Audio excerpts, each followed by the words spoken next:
but I did some research on the numbers of how many people have lost Bitcoin and how many people, or let's just say Bitcoin, and how many people have been the victims of fraud or theft. And the delta there is actually quite staggering. It appears you are twice as, or more than twice as likely to just lose your Bitcoin than you are to have, a malicious hacker or, the $5 ranch or whatever, to have it stolen from you.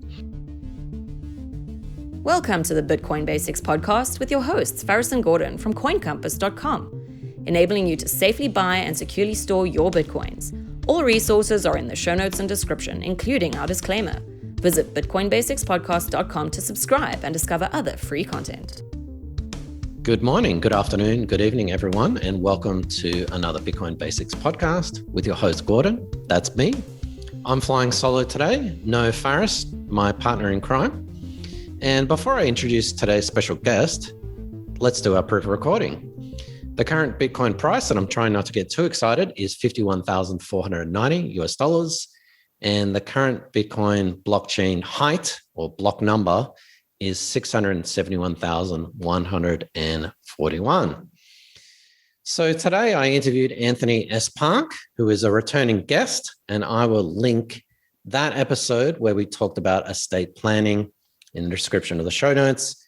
I'll also link his latest podcast from a couple of weeks ago where he discussed Bitcoin risk of theft versus risk of loss. So all of that in the show notes or description in your podcast player or YouTube.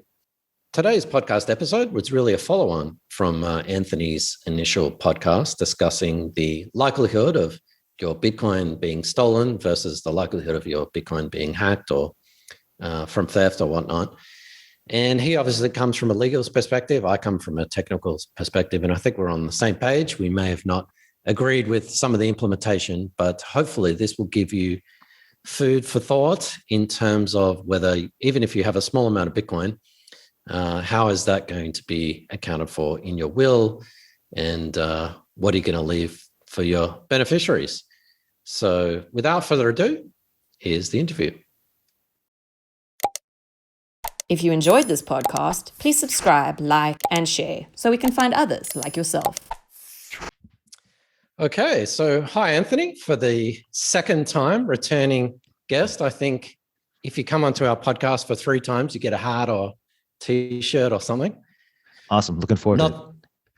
Not that we have them, so it's a virtual hat or T-shirt. A few things have happened in the world since we last spoke, but we're not going to go there. 2 things I'm going to do. I'm going to link your recent podcast episode that we're going to talk about today, and also our last interview on the show in the show notes, so people can check that out. But how about you tell us who Anthony S. Park is and perhaps plug yourself as well? Sure. Well, first, thanks for having me on again. It's great talking about this topic. My name is Anthony Park. I'm an attorney and professional executor in New York. And what that means is I'm the person that you hire when you don't have anyone else or you don't have anyone suitable to sort of settle the final affairs of a loved one, primarily in New York, but actually I've served all over the United States. So that's my bread and butter business, and that's the experience from which I draw when I think about things like, okay, what happens to someone's crypto or Bitcoin when they die? Exactly. I know a lot of people talk about it sort of on a philosophical or academic level, but I'm the one who's kind of in the trenches with my sleeves rolled up, figuring out, okay, where exactly are those phrases? I mean, I haven't had that situation quite yet, but I am quite experienced in how messy it is after someone dies. And I can sort of bring that knowledge and that experience for sort of helping folks flesh out what is a plan that will actually work, when you pass away with regard to your crypto, your Bitcoin. And you haven't come across any people who have died and, left millions of dollars worth of Bitcoin on the table? So I'm doing several plans, which is very exciting. I'm having fun helping folks sort of think this through. But as far as I know, I haven't had a probate. That's what they call it when somebody passes away. I haven't had a probate with somebody holding or hodling, at least as far as I know. Maybe they were, and the heirs just didn't know, which is one of the problems, right? Exactly. Yeah. Plausible deniability. And actually, this is something I don't think we were last episode, and you don't have to go into it. But how did you first come across Bitcoin and buy Bitcoin, if you want to answer it? I don't remember. I think it. What I think you would call him a thought leader who I had been following or reading, Naval Ravikant. I'm not sure if you know who that is.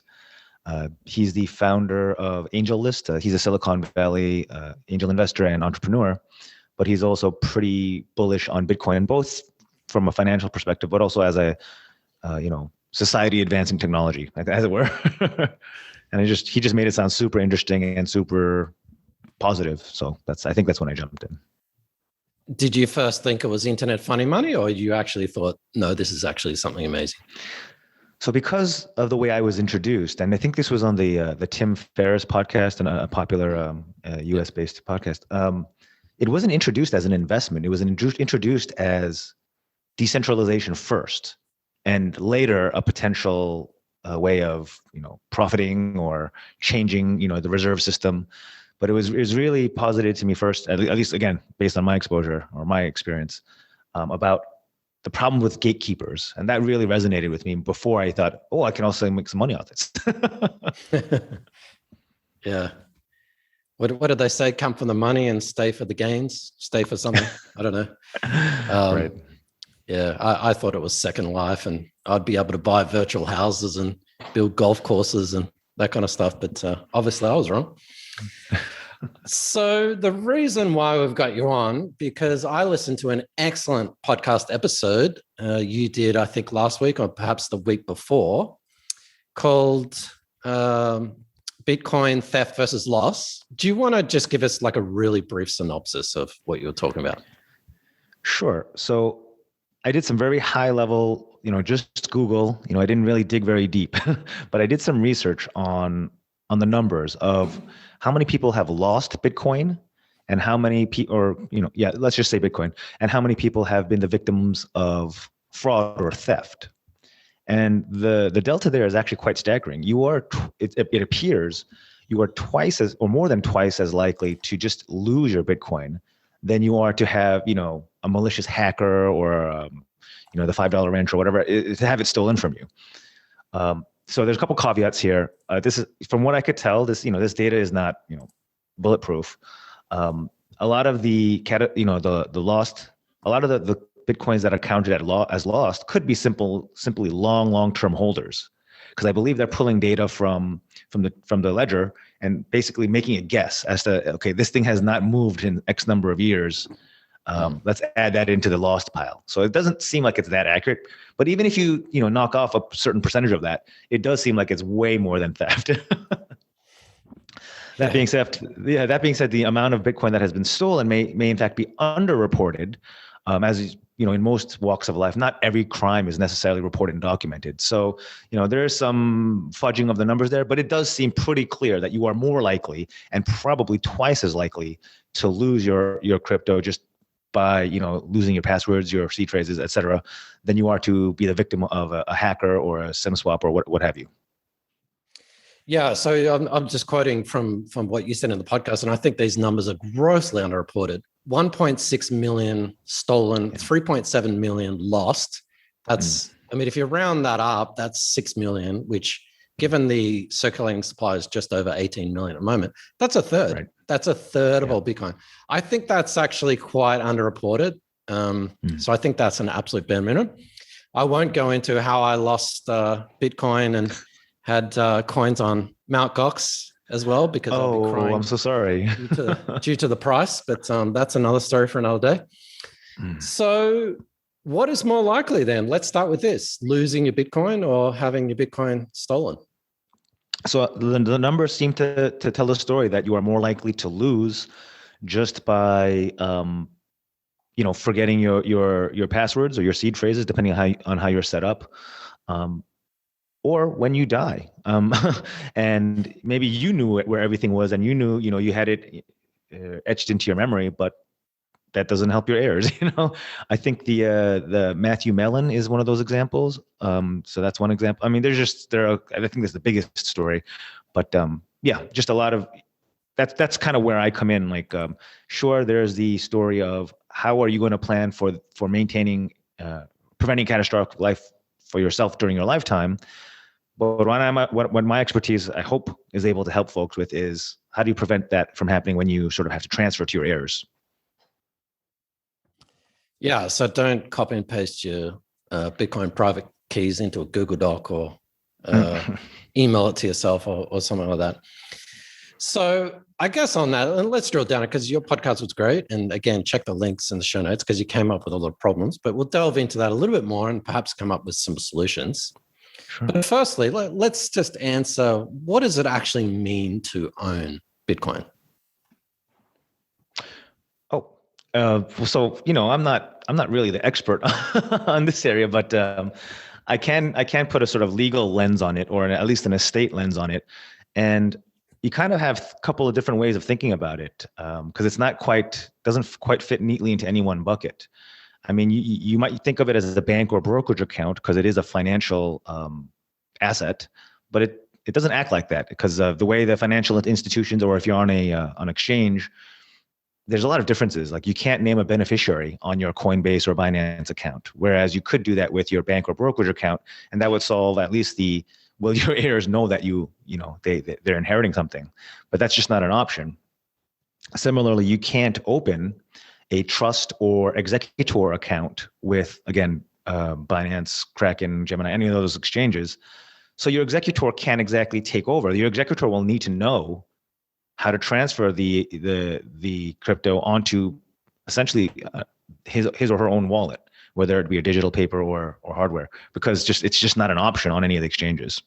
So it's not a financial product. It is closer to personal property. What I mean by that is, like, let's say you have a Picasso or a baby grand piano or something that's and basically whoever's in possession of it is kind of the owner at that moment. So it is closer to that, although it's not exactly that. So you do have to make sure you're delivering possession of, I guess, however you would get access. So I guess, your seed phrase or your keys. And then there's, of course, the idea that it's sort of like an intellectual property asset, because it boils down to something that can be written down on a piece of paper. So there's all these different ways of thinking about it. Those are different ways of thinking about how to own and how to transfer it upon your death. And let's forget about jurisdictions because they're probably different in New York, let alone different countries as well. I have my crypto, my Bitcoin on a Bulgarian exchange, and I unfortunately die, and my benefactors and my estate gets executed. My will gets executed. What happens to that? Is there any recourse? What could my heirs do, my benefactors? So as far as I can tell, the exchanges are following the banks in terms of what happens with the deceased person's account, in that as long as somebody comes to them with a death certificate and a proof that they are the legal representative of the estate, such as an executor, and you need a piece of paper called letters testamentary, they will release to you. But it's very unclear what that means, release to you, because again, they don't. If you did that with a bank, they would simply open an executor account and say, okay, you're now the manager of this account, or cut you a check for the balance of the account. But you might not want to liquidate. You may not want to convert to fiat. That might not be the intention or the wishes of the person who passed away. So, you need an executor who knows how to set up an address and receive the output or the withdrawal from that Bulgarian exchange. And just on that, so if you did have Bitcoin, BTC, let's say you had $1 million worth of BTC, that when that's distributed to the beneficiaries, is that in BTC or is that in US dollars or? So it depends on the situation. My advice to any executor out there would be to transfer it. They call it in kind, meaning in Bitcoin and BTC, only because it's such a volatile asset. You don't want to be the one on the hook for liquidating it one day, cutting the check to your heir, and the next day, it pops, and your heir is mad at you. Whether or not it's legitimate, but you're creating a problem, right? Your heir is mad at you that he's left, $100,000 on the table, or whatever the case may be. Yeah. I'm completely out of my depth with all this legalese, I'm afraid, Anthony, which is why we've got you on the show. So again, have a listen to our previous episode, because we actually did go into estate planning quite a bit. And I like some of the problems and the scenarios that you came up with. And we've mentioned that, there are different ways to define Bitcoin. But essentially, from my point of view, and this may not be a legal perspective, whoever has access to those private keys essentially owns the Bitcoin, because they can spend them. Let's go through a couple of scenarios and do some pros and cons. And I know there are a lot of different custody solutions out there, so we're not going to go too much into it, but I wanted to look at three things: paper wallets, hardware wallets, and Bitcoin exchanges. So, I mean, off the top of your head, let's look at a paper wallet. What is it? What are some of the pros and cons with storing your Bitcoin in a paper wallet? Cool. So paper wallets are essentially where you write down on a piece of paper your private key. And this is I think 250 character string of, I think, letters and numbers. I don't know exactly.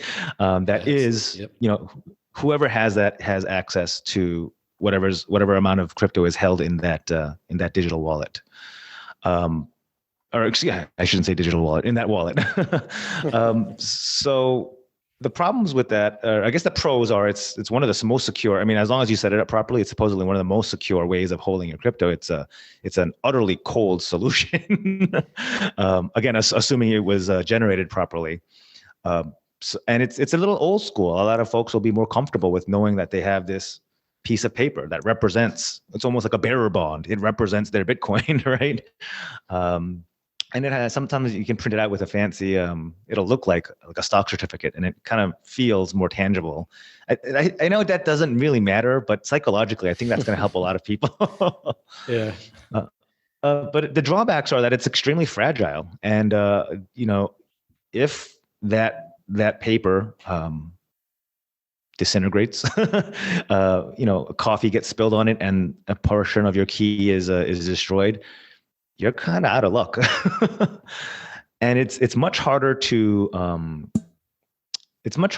recover sort of mentally. So when you have a 12 or 24 or however long seed phrase, those are, I believe, all English language words where even if you lose a couple of letters, you might be able to reconstruct, oh, that word is, I'm looking at my TV remote control. So if it's R blank blank blank TE, you might be able to suss out that word was remote, for example, right? But if you just have XYZ156 and a chunk is blotted out for whatever reason, it's going to be tough to recover that.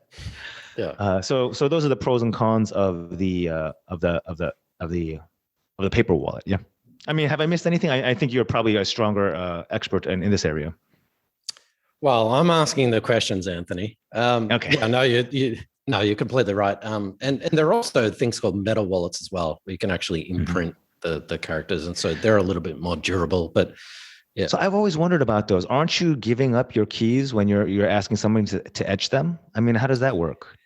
Yeah, well, there are actually metal wallets you can do yourself, so you can actually sort of imprint them onto the metal yourself. But you're right. And also creating a paper wallet too has its own risks as well, because I think one of the paper wallet websites was actually hacked. So when you're generating your paper wallet, guess what? You just gave all your Bitcoins to the hacker who did the website.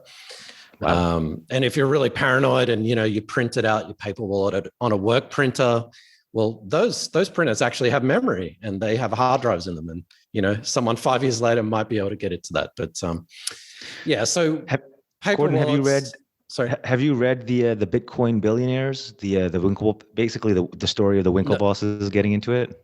No, I haven't. No.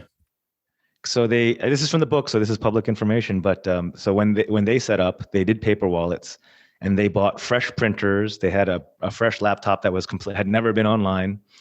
And then at the end of the whole process, they sledgehammered all the printers and hard drive. Like that's how strong their OPSEC was. Yeah. I think you have to. I mean, even a laptop, you got stuff that stays in memory. There might be some temporary printer files on the hard drive. When you're dealing in a lot of money, and even that, it's like where did you create the the paper wallet from? Like, what software did you use? Did you use it on what browser and all that kind of stuff? So you can never be too paranoid when it comes to these kind of things. Right. Okay, so we got, I mean, I call them OTG wallets, off the grid, offline wallets, whether it's a paper wallet, metal wallet, that kind of stuff. It's not connected to the internet. You print it once and that's it. But as you said, pretty fragile. And from an estate planning point of view, like, where do you put it? Do you put it in your bookshelf? Do you put it in a bank deposit box? Where do you store it? So safe deposit boxes are notoriously, you don't want to put, I know people love the idea of leaving their will or their deed or whatever in their safe deposit box, but it's just not a good.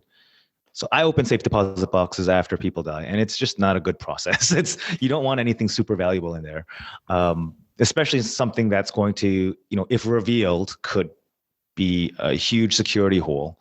The contents of your safe deposit box are recorded and sent to the court. I can't imagine why they would actually write down the actual private key, but it is, you have several people seeing what's in the box. You have a process where you have several witnesses when you open the box to make sure nobody, took anything. But I don't know, that just doesn't feel very secure. Yeah. Oh, me neither. And I mean, who knows who has access to it? Maybe the bank staff, and right. So probably not the best idea in the world. Okay, so we've got these OTG wallets with their pros and cons, and remarkably, a lot of the Bitcoin sort of old timers and what we call cypherpunks, they actually go for these offline wallets because that's sort of how hardcore they are. And then we come to hardware wallets. So, what is a hardware wallet, and what is a hardware wallet? So my understanding. And again, I'm more lawyer than Bitcoin guy. So here's my understanding from that perspective. Sure. Is that the hardware wallets are sort of a semi-cold, I guess you would say, solution that bridges the gap between the paper wallet and something that's completely online.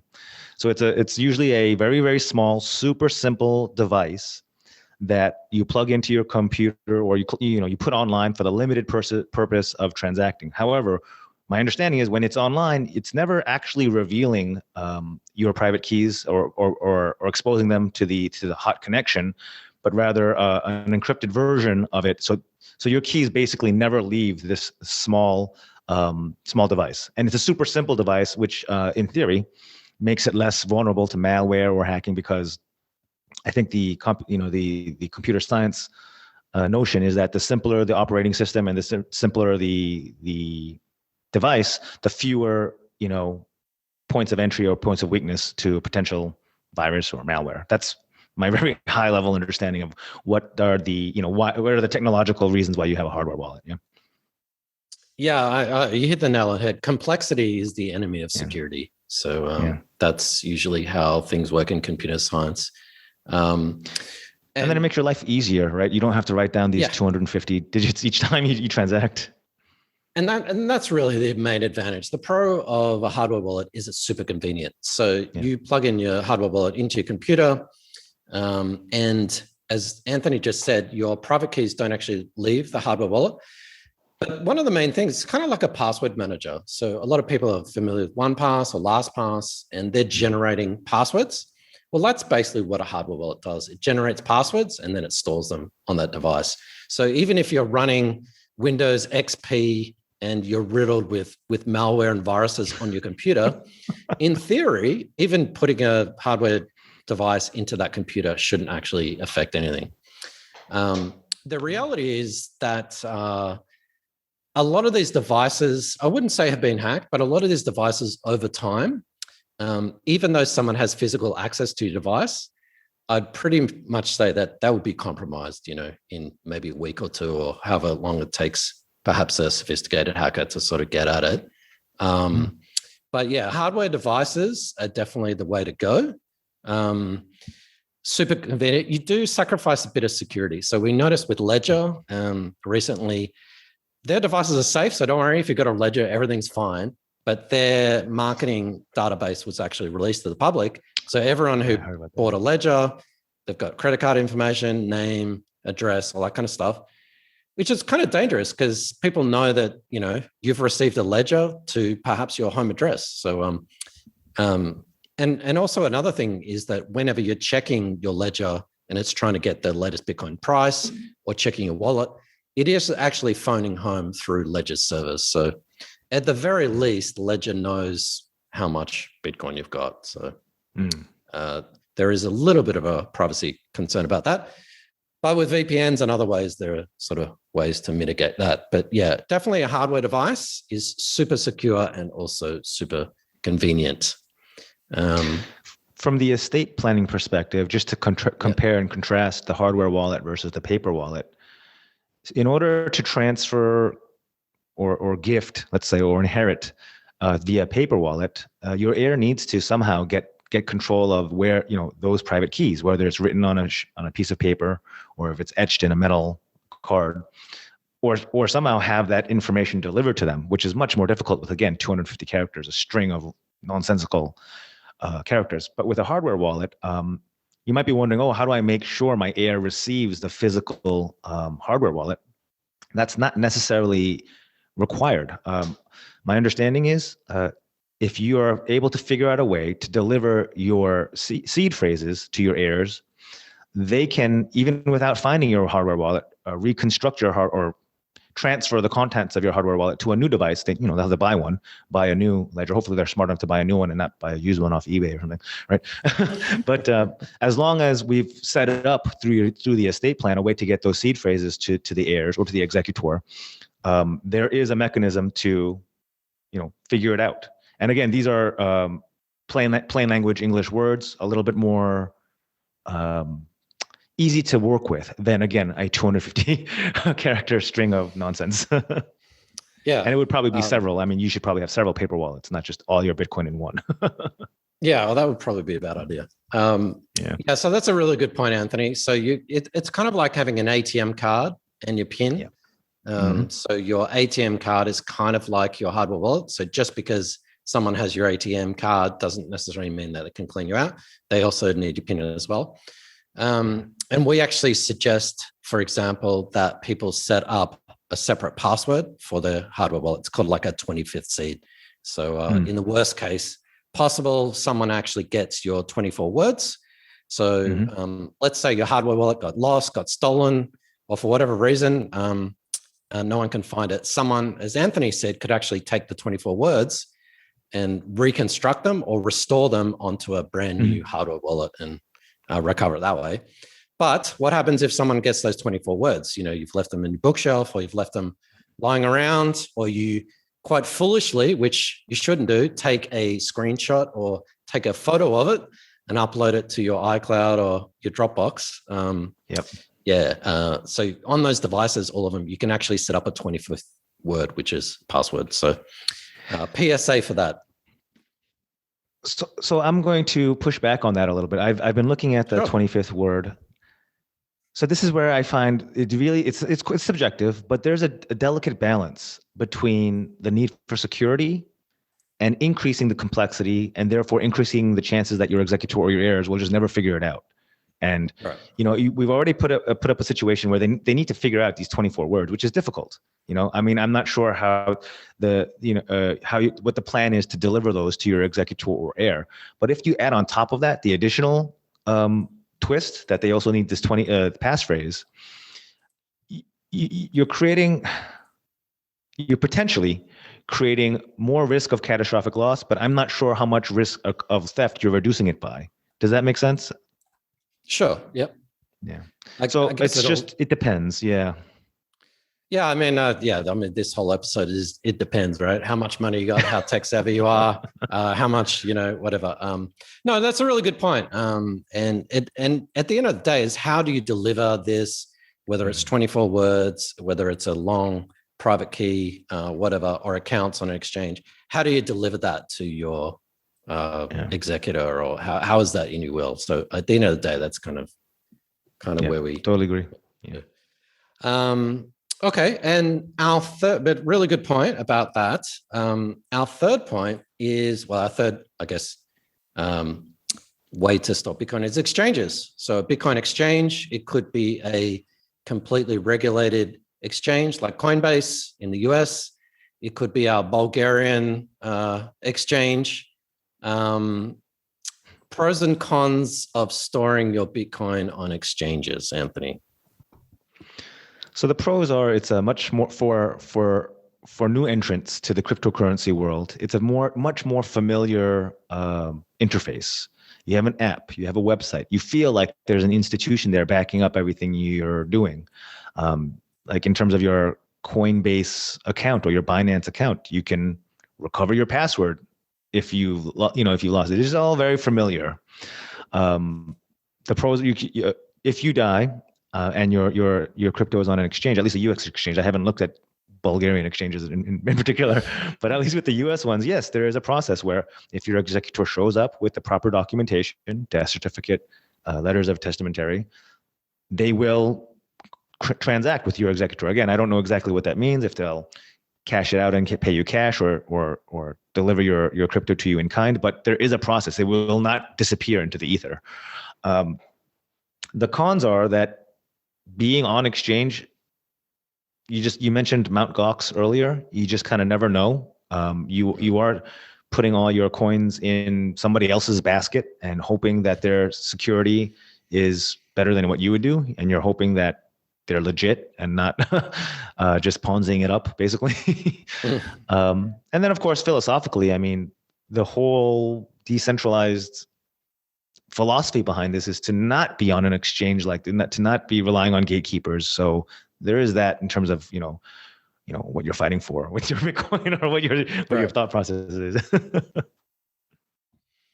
No, I have this argument all the time, even with people with significant amount of Bitcoin, and they just leave it on exchange because it's convenient, and they'll leave it on a regulated exchange like Binance or Coinbase. They'll never be insolvent. They'll never get hacked. And it's like, well, yeah. I think I said this last time. A bridge that collapses, was probably good the day before, and you just never know. So, I completely agree, and we're definitely all about taking self-custody of your Bitcoin. So before we get into perhaps some best practice and solutions, anything else comparing Bitcoin loss versus theft? Just to wrap it up, there seems to be an inverse relationship between security and convenience. The most convenient and familiar version of holding through the exchanges, super familiar, nice, slickly designed apps and all that. It's probably on the weaker side of the security spectrum. And then the most secure, with a metal etched private key, Right. in your I don't know, safe buried in your backyard. It's pretty inconvenient, but pretty secure. Exactly. No, I couldn't have said it better myself. There's always a trade-off, and there's no one size fits all. I know that's an annoying answer. The answer is sort of, it depends. It also depends on how much money you got. I mean, if we're talking $100 worth of Bitcoin versus, a few $1 million worth of Bitcoin, you're going to have vastly different custody solutions. And it's all about reducing single points of failure. As Anthony said, how do you let your beneficiaries know about your private keys and in your seed phrases, no matter, and people outsmart themselves all the time. So as you said, probably more likely to lose them than you are at getting stolen. And so maybe you want to have duplicates of perhaps some of this stuff for the 24-word seeds. That decreases security, but perhaps less likely for single points of failure. I want to, before we jump into this next section, I want to frame it with this point of experience of mine. As executor, I see heirs and estates just missing things all the time. And I'm talking about conventional assets like bank accounts or, gold bars or jewelry. Things go missing all the time. And things that the decedent, the person who passed away, was probably thinking, oh yeah, they'll figure out where this is. So if that happens with your, Citibank account, which is very, very, very familiar, I'm just cautioning, it's very likely that you're going to have problems with something more esoteric, such as a paper cryptocurrency wallet. Yeah. Yeah, I couldn't agree more. Yeah, so I mean, without giving any advice, because it's hard to give advice, because there's just, I mean, it really does depend. What would you say are sort of some of the best practices and sort of things that people should be doing? I think it's a little early to say what our best practices, just because I personally have only handled a couple dozen of these, but I can tell you what trends I'm seeing and what seems to be making folks comfortable, and hopefully that's helpful to you and listeners. Yeah. So what I've learned from I think her name is Pamela Morgan. She's another attorney who's kind of carved out a niche in this estate planning with crypto space. But she puts a good frame on it in that you really need two plans when you have your cryptocurrency. You have your legal plan, but you need to pair that with a technical plan. So you have your lawyer who writes up the documents, and if you say, I want to cut out this nephew, but I want to make sure this niece gets this amount of money, that's all part of the legal plan, and making sure the documents reflect that, and making sure that we avoid probate court if that's what you want. That's all part of the legal plan. But then the technical plan is, okay, now that we know who gets what and what you want to avoid and what your goals are, we need to also make sure that, because there's not as much infrastructure, there isn't the automatic beneficiary designation, or the court system is not as well developed for this. We need to figure out, how is this going to happen? How are we going to pass on these seed phrases or shards of seed phrases or private keys? And that's the technical side. And your lawyer needs to be familiar with, at least at a certain minimum level, to make sure that those two things dovetail and sort of work. Yeah. So if anyone listening out there, you need a legal plan, see Anthony. If you need a technical plan, come and see us at coincompass.com. Shameless plug. Yeah, I mean, we could talk about this all day and different custody solutions, but it really needs to be individualized for your particular use case. And yeah, anything else you want to plug, Anthony? Maybe your website and Twitter, or where are you these days? Website is anthonyspark.com. It reads anthonyspark.com. That's just a bunch of my writings. A lot of it is mostly traditional probate and estate work, but I am thinking out loud a lot more about the crypto planning. So you'll see that there. And I'm actually I would love to hear more from any of your listeners or viewers. If anyone has a plan that they wanted to kick around or just want to think about, ping me or contact me, and I'm happy to have a chat with you, because I'm learning as we go along, and the more data points I have, the stronger my knowledge will become. So you are helping me by reaching out to me.